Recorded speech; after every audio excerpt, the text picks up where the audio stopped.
Real quick, if expanding welfare will save money, why shouldn't we put everyone on welfare? I think that's a great question. It's an absolutely wonderful question. Arkansas, out of 50 states, ranks last or near last in almost everything. We rank near last in median incomes, near last in education, near last in obesity, near last in almost every category that matters to folks. And I've met thousands and thousands of us, and there's nothing wrong with us. I told you I grew up in Detroit, Michigan. There's nothing better about the people in Detroit than the people of Arkansas. I served aboard an aircraft carrier in Norfolk, Virginia. There's nothing better about the people in Virginia than the people here in Arkansas. I worked at Procter & Gamble headquarters in Cincinnati, Ohio. Ohioans have nothing on us. But we routinely wind up at the bottom when it comes to things like jobs and income and education. Why is that? Why is that? I would submit to you, it's because when it comes to issues and policies that are conducive to the kinds of behavior we want, sometimes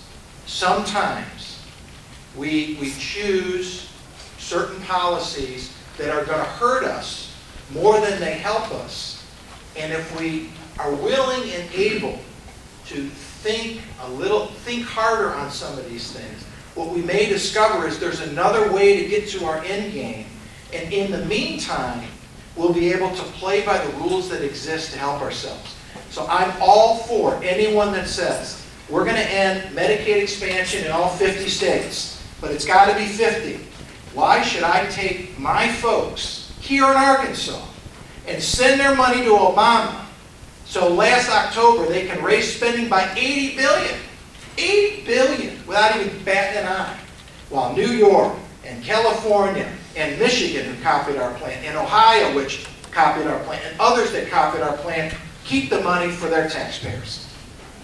Rebuttal goes to Senator King. 1 minute. I don't think you heard an answer about why don't we just, this is so great, why don't we just expand it more?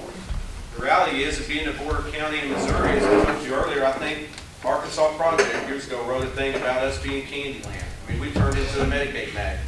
I already know the stories of people that lived in Missouri that had a health issue, that guess what? They come down here and signed up on Arkansas Obamacare. Never lived one day here in Arkansas. Guess what? Some of them even went back to Missouri and live up there now. So I agree that sometimes we implement policies that wind up hurting us, and that's what the private option has done.